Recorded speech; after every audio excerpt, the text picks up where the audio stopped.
Hello everyone, welcome to the KZGN News.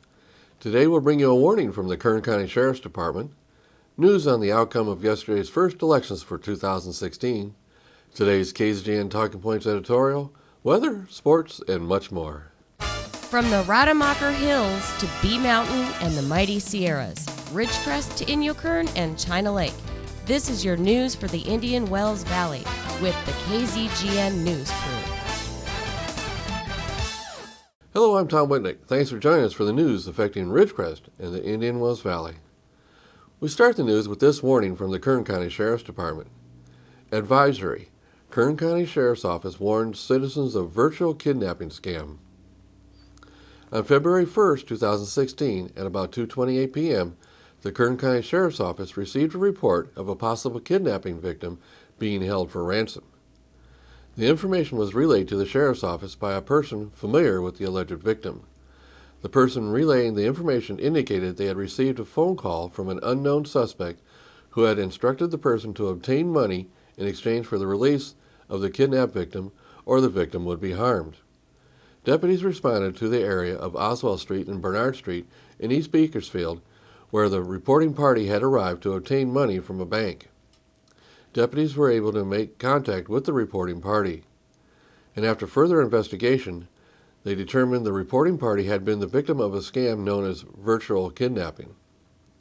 Deputies were able to make contact with the alleged victim and determined she had not been kidnapped and was safe.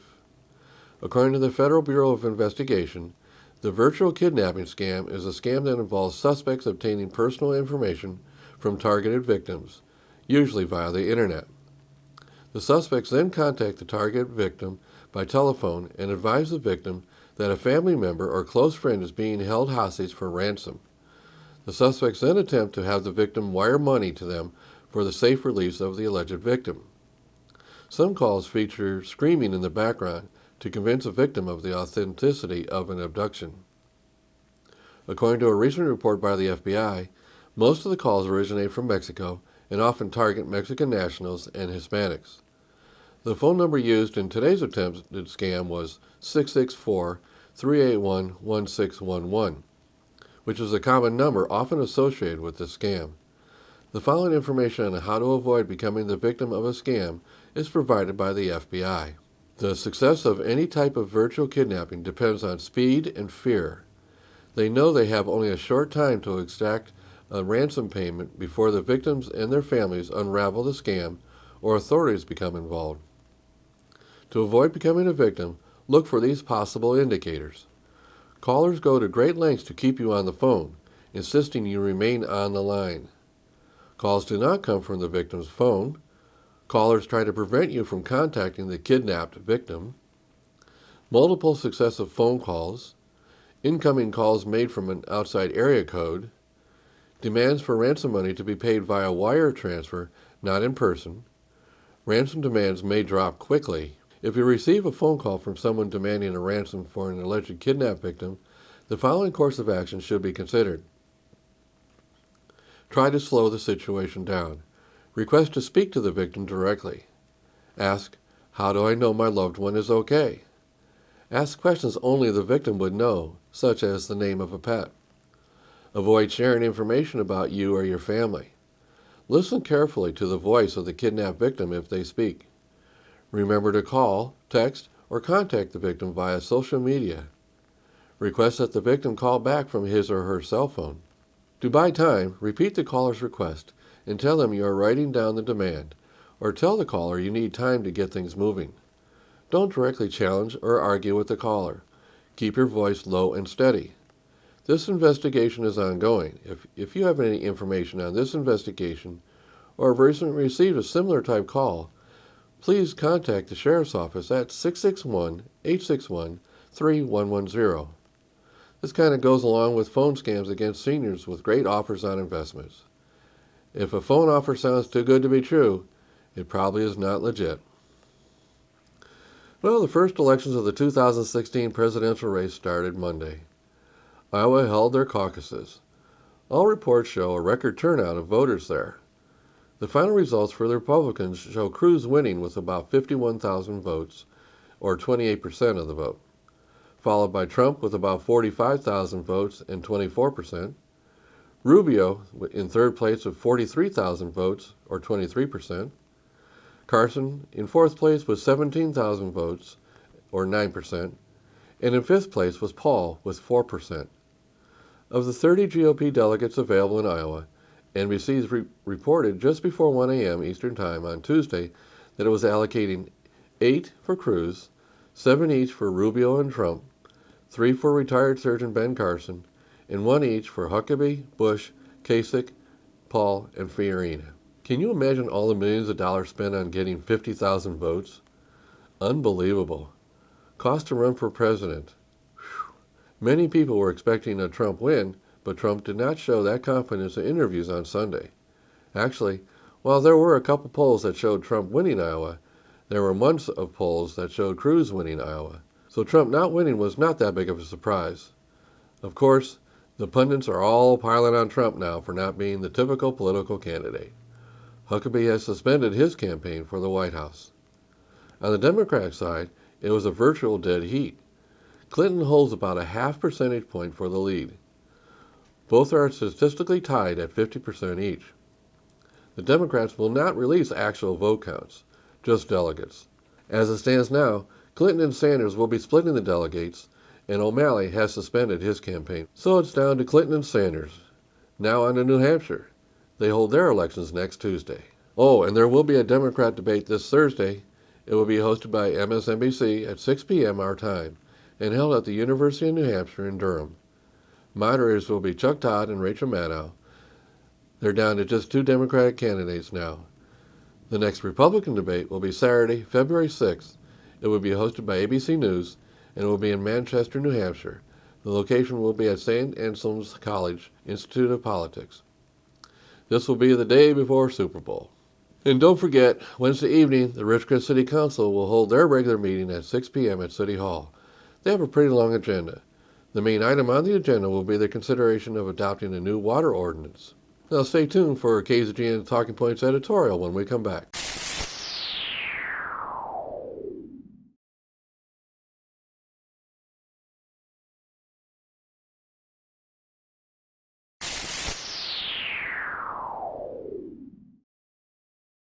Thanks for staying with us. Now it's time for the 115th KZGN News Talking Points editorial. Here's today's topic. What's the difference between Clinton and Sanders? Well, here I am writing about Hillary Clinton and Bernie Sanders. The way the Iowa caucuses went yesterday, it makes me wonder how Democrats will vote in the next elections. There are differences between them on positions. And of course, there's the woman issue. And I don't mean that in a disrespectful way. But I can't help but believe there will be a lot of Democrat women just vote for Clinton just because she is a woman, as they believe it is time for a woman to be president.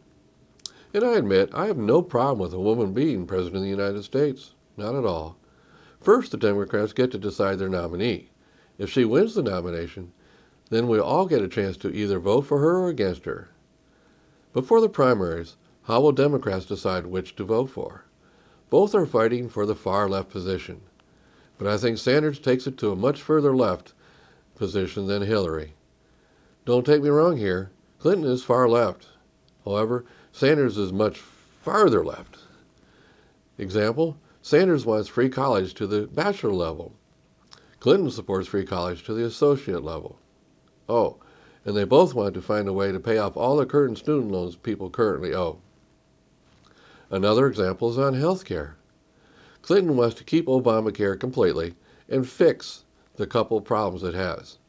I know one thing she wants to fix is to expand it to cover more people. But if she has any real fixes like getting rid of certain overhead and tax penalty problems, she says nothing about it. Like, how about making plans available across state lines? This will increase the competitive nature of the service, lowering the cost. She says nothing about that fix. On the other hand, Sanders wants to convert to a completely one healthcare system. He wants to do away with Obamacare and replace it with a social system like Social Security. No option for us. Under his plan, we would have a paycheck deduction for healthcare every paycheck. And then we get to national security. both of which think the NRA and global warming is more of a threat to us than ISIS and Islamist extremist terrorists, or Russia, North Korea, Iran, or China even. On the NRA, Clinton wants to run them right into the ground. She wants to abolish the NRA and our Second Amendment rights. But this is an area where she has flipped before.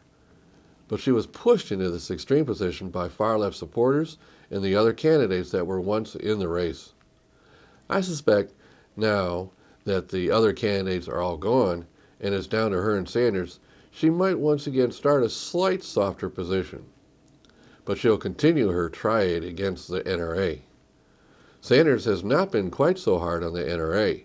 However, to react to Clinton's push against the NRA, he has now moved to willing to consider some common sense gun control. That's the catchphrase by the people that ultimately want to ban all guns. Yeah, they now use the common sense for gun control. What a mind game. So if you don't agree with their common sense for gun control position, then I guess you have no common sense. And what about ISIS? Since there are no Islamist terrorists in their thinking, they think that the only way to deal with them is to rally the other Middle Eastern nations to put boots on the ground while we provide intelligence and air support. And on the Syrian refugee crisis, they have no problem letting all of them into the country. It makes no difference that Obama's own heads of the FBI and Homeland Security has said under testimony that they do not have the means to adequately screen these people. And what about taxes? I really can't figure out how Clinton actually will pay for her entitlement programs. She'll have to raise taxes, but I can't find any definition of what that means with her. Sanders has already admitted that the middle class will get a tax increase, and he really goes after the rich with a tax rate scale approaching 90% for the rich. So, if a rich person makes $2 million per year, then they pay $1.8 million in taxes. They get to keep $200,000. And if a person makes $100,000 per year at a 25% rate, they pay $25,000 in taxes and get to keep $75,000. So I wonder who under his tax plan would ever be able to purchase those multi-million-dollar homes along the coast and other upscale neighborhoods. Someone bringing in $200K per year would never be able to afford a $5 million home. A tax rate as high as he's proposing would establish an extreme upper class and make a huge middle class. Both subscribe to some miracle plan to get us off the fossil fuels by 2050. The only way to accomplish that goal would be to raise taxes on all fossil fuels to such a high level that clean energy is now cost effective. And they both do have plans to do that. That would be a new tax bill on all of us. So the people that still have the old gas-fueled cars would be paying more for that gas. And of course, now they also want to attack Wall Street big banks. They trade back and forth on this one, both claiming they'll be harder on these guys than the other. But I've not heard either of them say what they plan on doing, except the rhetoric. Then to top it all off, we have Sanders proudly declaring himself a socialist Democrat. He says that he is proud to be called a socialist and will wear it with honor. Of course, we still have the looming classified document email crisis to be handled yet. Let there be no mistake. As a former DoD employee that handled classified documents, there is no way either I or anyone I worked with would have done what she did. And if we did, we would have been fired from our jobs and then prosecuted. There would have not been any months of investigation.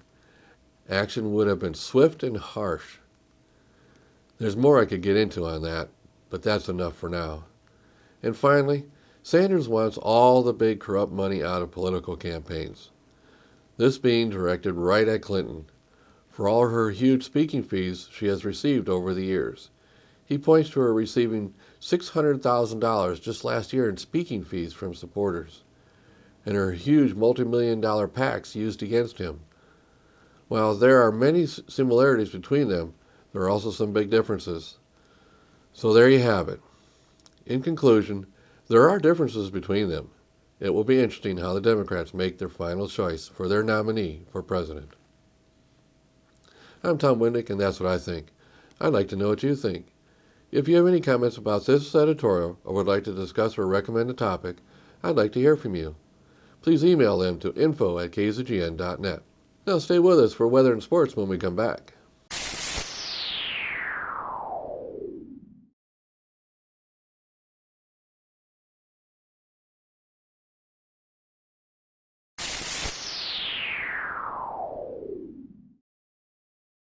Thanks for staying with us. Now here's Lane with the weather. Thank you, Tom. From the National Weather Service, a major storm system will move across the plains to the upper Great Lakes by Wednesday. Heavy snow with some blizzard conditions will accompany this storm on Tuesday.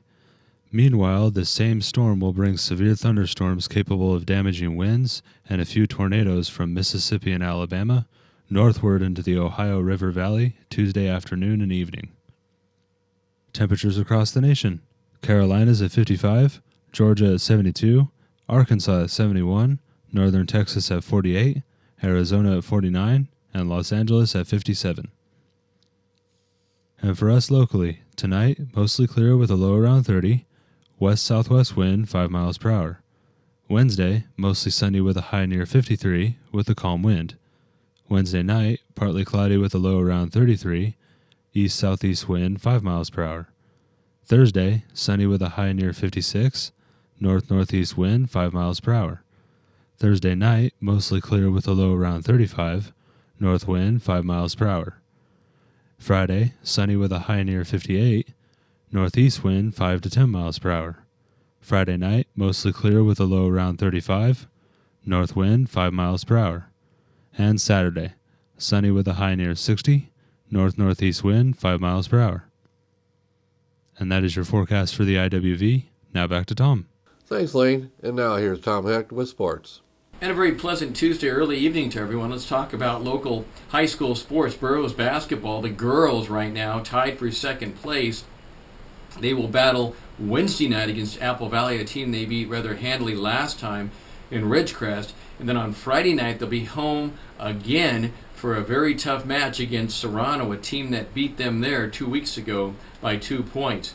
Now, the winner of that game will have sole possession of second place. That's a big difference because third place will put you on the road in the playoffs coming up in a couple weeks, but a home game and second place could go together. It's 50-50, but you finish third, no chance at all. All right, let's talk a little bit about boys basketball. The Burros will finish out their season out of the playoff race at the moment.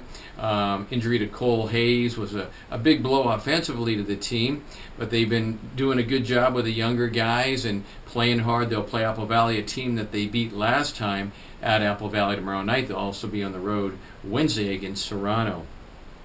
All right, let's talk a little bit about the NBA right now. Last night, Milwaukee, a winner over Sacramento. Utah, the same over Chicago.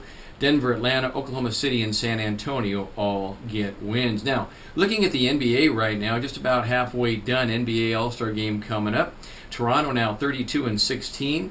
The Cavaliers 35-12. The Cavs lead the Central Division.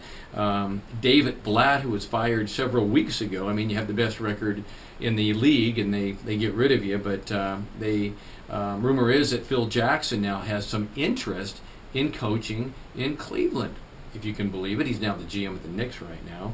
Miami and Atlanta, 27-21. They're tied in the Southeast Division. Oklahoma City leads the Northwest Division. They're 37-13. Golden State, incredible, 44-4. They lead the Pacific. Could end up as the best record ever in the NBA. And San Antonio having a great year, 40-8. They lead the Southwest Division. Now, Johnny Manziel been in a lot of trouble lately. He gets more attention from parties than he does on the field. He probably attends more parties than he does complete passes right now. But Johnny Manziel, all kinds of accusations, all kinds of bad stuff against him, and the Browns right now are looking to release him. And that would kind of be sad for a guy that was a Heisman winner, a guy that was at one time maybe one of the best potential quarterbacks in all of professional football, left college after only 2 years. So, kids, take note. Don't be like Johnny Manziel right now, all right? Stick to business. Great talent, I think, going to waste. All right, that's your sports for this Tuesday. I'm Tom Hecht for KZGN. So that's the news for today. Also, KZGN-TV know you have a choice in what you watch for your news. We all thank you for choosing KZGN-TV, Ridgecrest's only locally owned community TV station. Now stay tuned for Ridgecrest Talk coming up next.